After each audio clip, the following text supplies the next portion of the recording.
সিরাজগঞ্জের তাড়াশে চাঁদা না পেয়ে দিন দুপুরে ৩২ বিঘা আয়তনের পুকুরের মাছ লুটের অভিযোগ উঠেছে আমিনুর রহমান টুটুল নামে এক বিএনপি নেতার বিরুদ্ধে।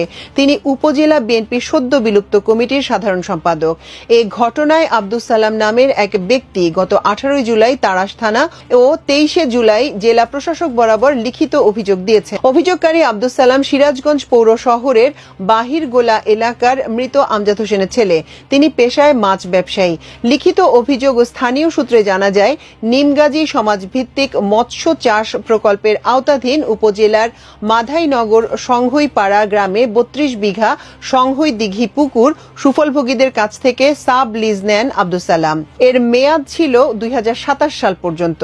কিন্তু সম্প্রতি উপজেলা বিএনপি সাবেক সাধারণ সম্পাদক আমিনুর রহমান টুটুল লোক পাঠিয়ে সালামের কাছে ২০ লাখ টাকা চাঁদা দাবি করেন। চাঁদা দিতে অস্বীকৃতি জানালে মাছ চাষ করতে দেবেন না বলেও হুমকি দেন। পরে সুফলভোগী ও স্থানীয়দের বিষয়টি জানালেও কোনো সমাধান মেলেনি।